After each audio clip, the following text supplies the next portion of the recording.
The Amped EV podcast is sponsored by Autel Energy. Visit autelenergy.com for more information.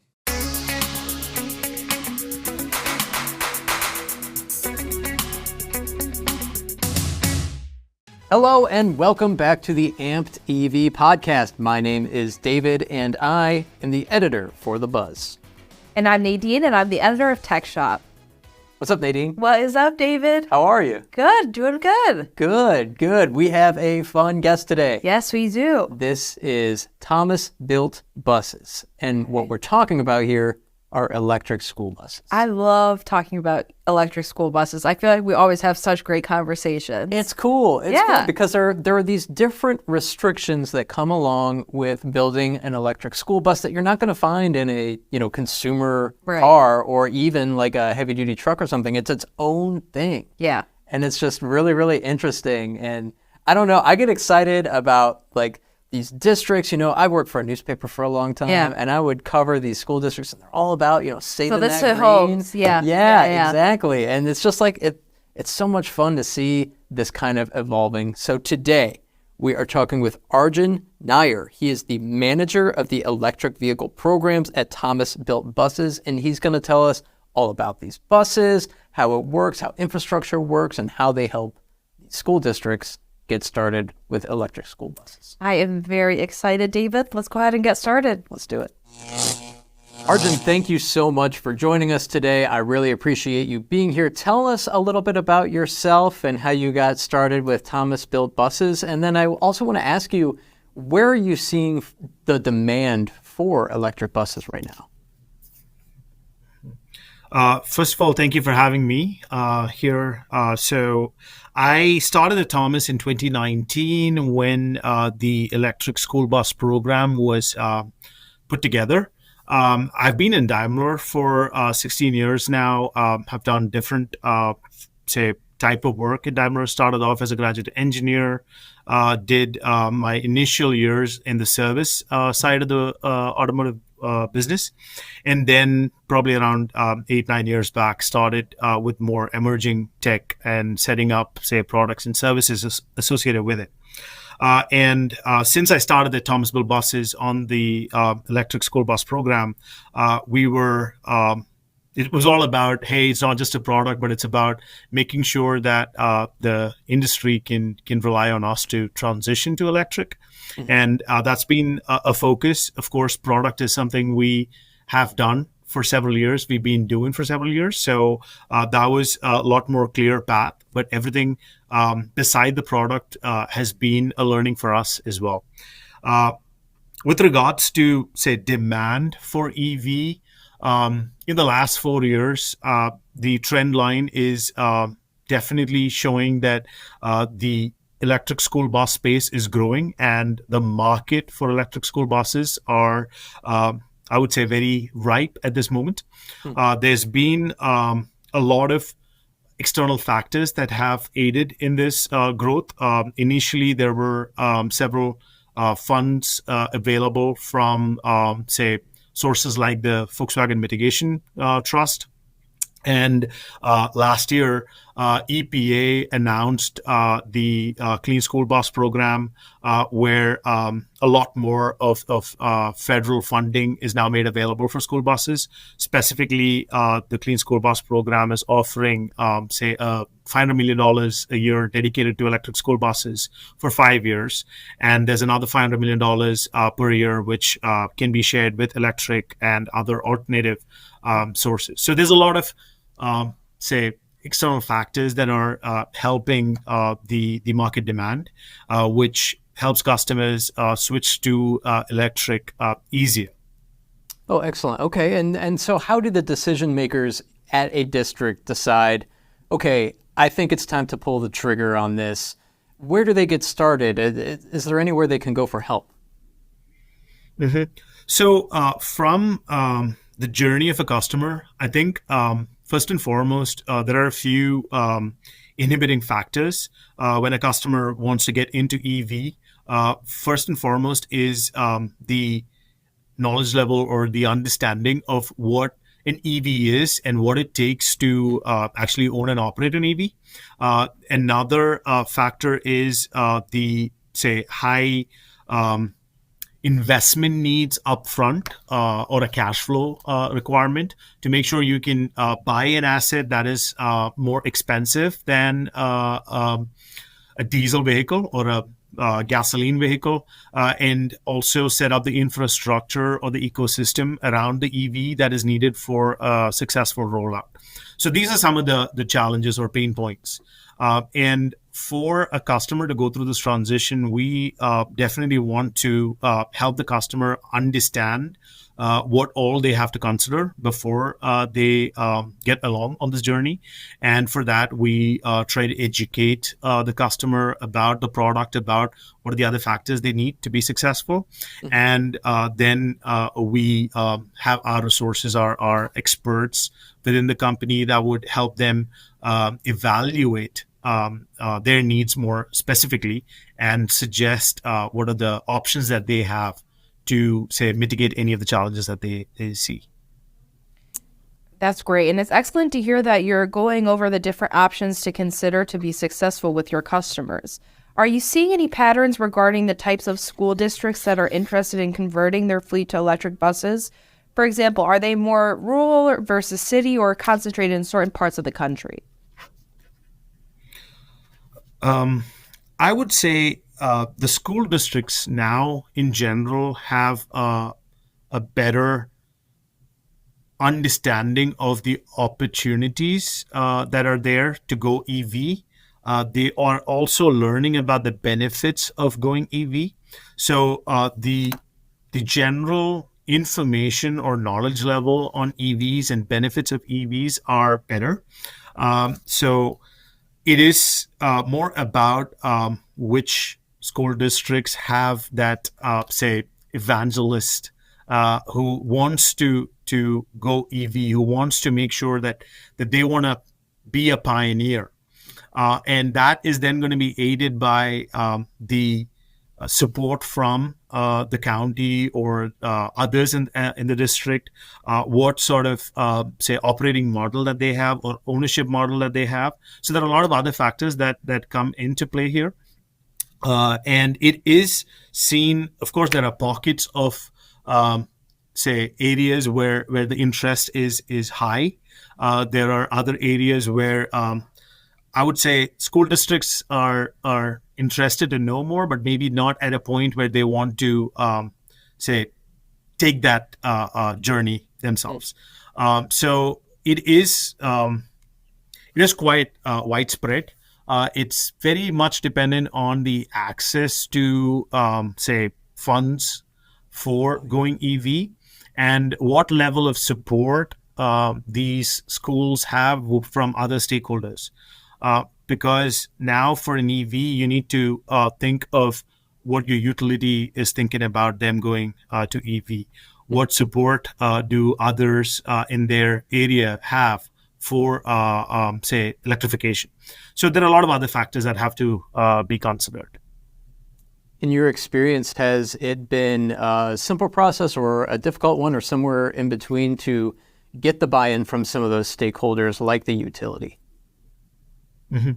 I think it is not a difficult process, but it is important to have the right discussions with the right stakeholders at the right time. Just example, if you're getting an electric school bus, let's say in a few months' time, you're already too late talking to a utility because you're talking about different industries that have different protocols, different processes, and different lead times for them to get their work done. So it is extremely important to know what is the best way to approach your, say, transition to EV. In some cases, the utilities may have programs that are ready to help you within, say, EV transition, whereas in some cases it may not be. So it's important to know what you have to do in order to get everything done in time so that when you have a bus, you have a charger there which is ready to function. Got it. And then I know that every district is different, so they're going to have different needs, but in general, have you seen that it's better for the district to, maybe just dip their toe in the water a little bit with it, maybe just replace one or two of their existing diesel buses, or is it better for them to just go all in at once, replace the whole fleet, and now they're all electric?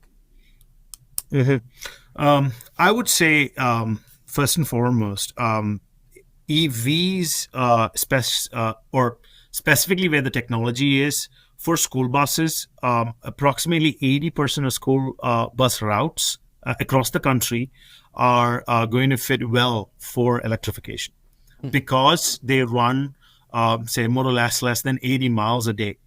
So the electric school buses have enough capacity to support a daily route with just one charge. Now, in winter, you might need to do a top-off just to make sure that you can get the additional heating that you need. So with that said, it's important to identify what those routes are that are best suited for electrification.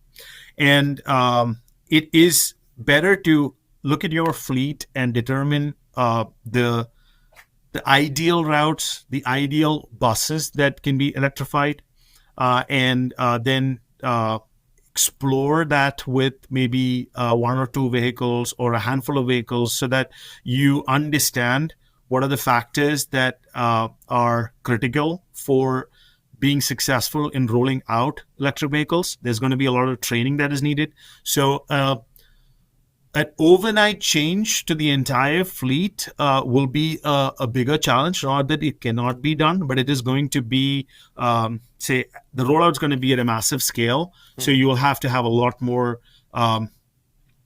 planned rollout or training efforts, and even investment is going to be quite big.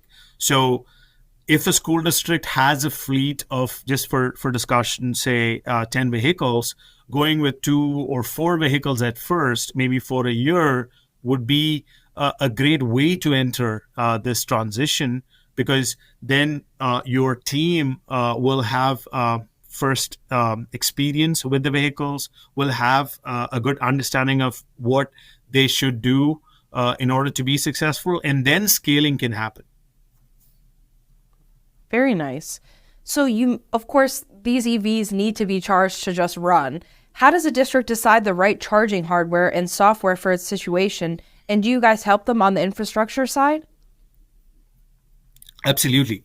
So just maybe a backstory here. When we started the Julie school bus journey, which is our electric school bus, we had to go through that learning curve where we knew that we need chargers, but getting the charger, or charging station set up in the plant was a learning in itself, because we just assumed that, okay, we just order chargers and put them in. But it's not that easy. We had to work with the utility. We need to make sure that we have the right charger for the number of vehicles that we were planning to produce. And we have a plan to add more chargers per year, which is in line with the ramp up of our production. So that gave us a lot of exposure to some of the challenges that the industry is going to face when it comes to electrification. And that's where we designed our electric school bus authority, which is looking at this transition from a 360-degree view. So we said, hey, for successful electrification, there is going to be the ecosystem that has to be set up accurately.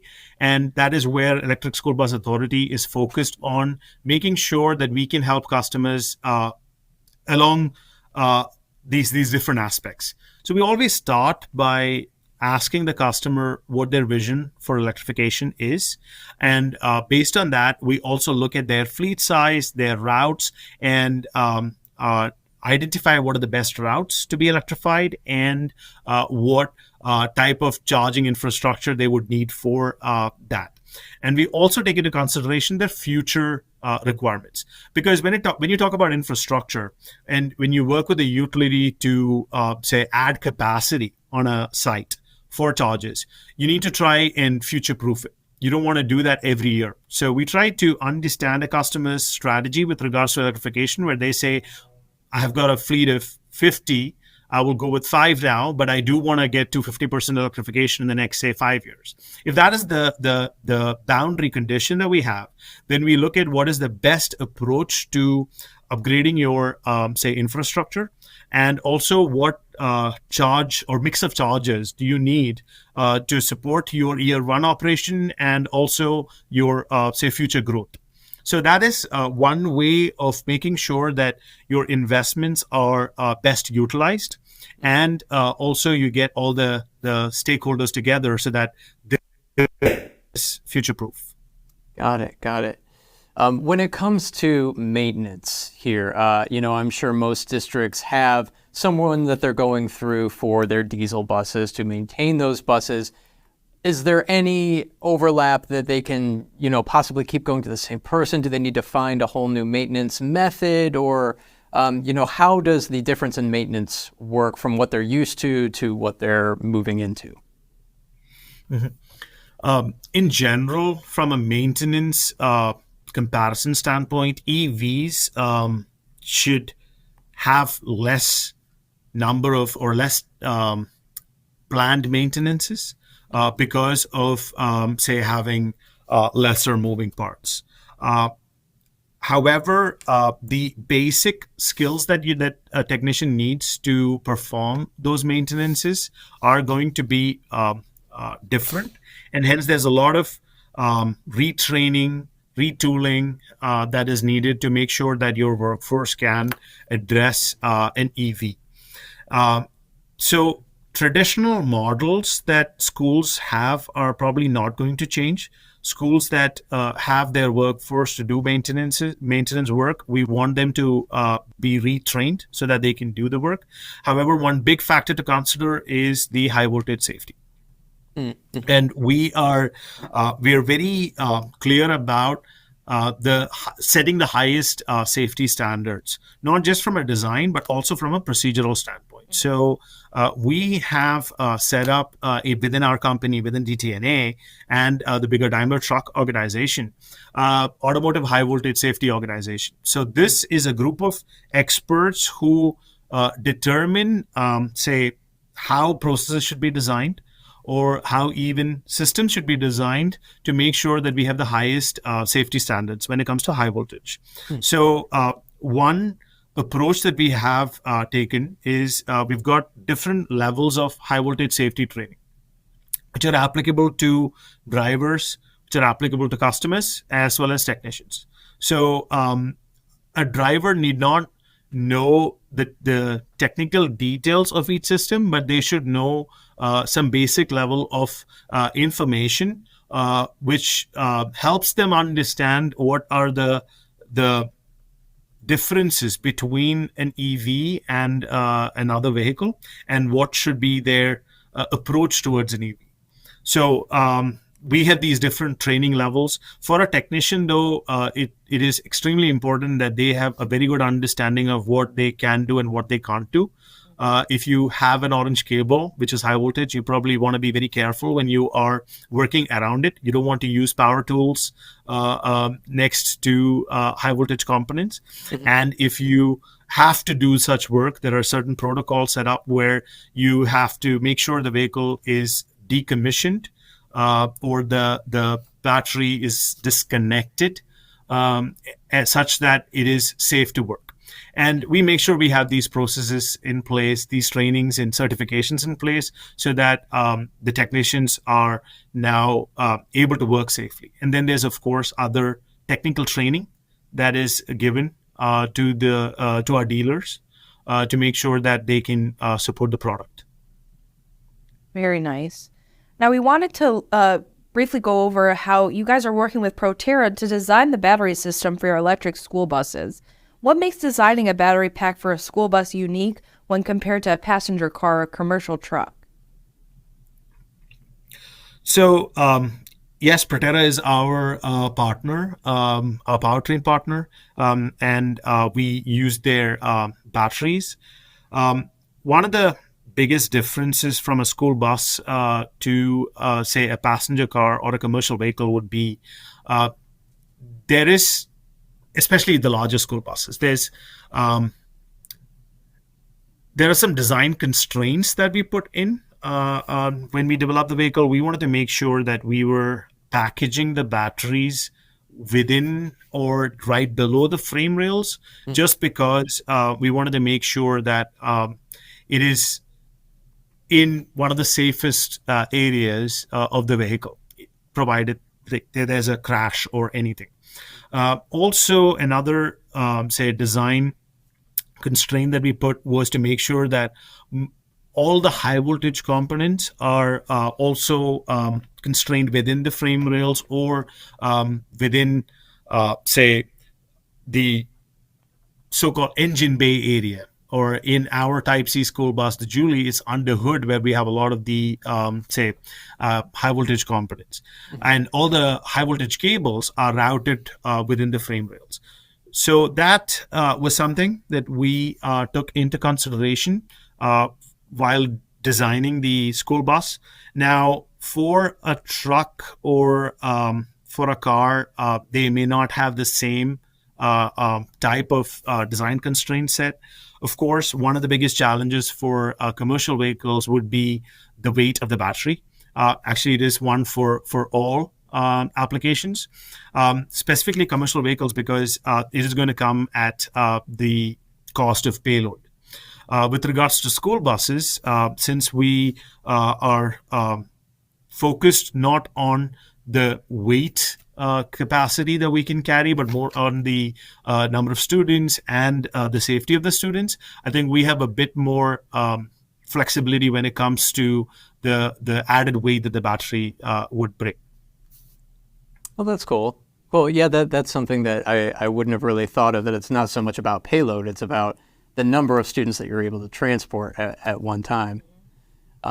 Arjun, this has been great. I really appreciate you sharing your knowledge with us here. School buses are a really kind of fascinating area for me personally, as far as EVs are concerned, and seeing how demand there is growing and just seeing the interest level rise. It's a lot of fun, and I just really appreciate your time here and kind of filling us in on everything you've got going on. Thank you. Thank you for the time. Absolutely. Absolutely. Well, thanks for joining us, and take care. Okay, that was a fun interview. That was a lot to cover, but I really enjoyed that. There's a lot to it. What was your big takeaway? I think I really appreciate the fact that, the company is doing so much to help the school districts be successful. They lay it down where, they have to see what they need to consider to be successful, and they help determine that, alongside with the schools. So It's not like the school is just dealing with this on their own. They have support through and through. So I really appreciated that. Every district's different. They're all going to have their own kind of electrification journey here. Right. So having that kind of, that sidekick, somebody who's standing by you to help guide you through it. Exactly. That's super helpful. One thing that he said that really stuck out to me, they had the exposure to needing to install that infrastructure themselves. Right. Before they even started to help these school districts, they had to go through kind of the different headaches or figure out the different things that were going to stop a school district from having to do this. Working with the utilities, we've heard that plenty of times before. If you don't get started early, if the communication isn't there, it can be difficult. And as he said, get started with that early, have somebody to help kind of usher you through that process. It's going to go smoothly for you. Exactly. But if you wait too long or you're just not communicating with the right stakeholders there, you might have a bad time. So it's not something that can happen overnight. But just realize that you have, that team to help you and assist you through that. I think that's really important for a lot of these school districts. Absolutely. And my other takeaway that I did want to mention was just the design constraints of the electric school bus. And, I hadn't thought about, it's not so much about payload. It's not, these kids, they're light. Right. I don't know. They're little chaps. Exactly. And so it's not so much about, okay, how much weight can I carry? It's about how many students can I safely put onto this vehicle, get them home safely, get them to school safely. And, thinking about those things, thinking about where they're putting the battery, it's just, these little interesting details that you're not having to think about quite as much or quite in the same way as with other vehicles. vehicles. So Right. I thought that was really interesting. It's really fun to learn about. I got to say, David, this might just be the future. Little Cecilia might be riding riding EV bus one day. Maybe so. I don't know how she's going to know when it arrives. Yeah. Because, it's silent, and that's how I knew how it arrived. It would Exactly. drive by my house, and then I'd have to run outside. But, Yeah. that's for her to figure out. You're a great dad. Thanks, Nadine. That means a lot. I mean it. Well, hey, thanks for being on the show, David, today. it's always a pleasure. Seriously, thank you so much. Keep on coming back. I will. Good. Might just. Well, thank you guys for joining us, and we'll see you next time. See ya.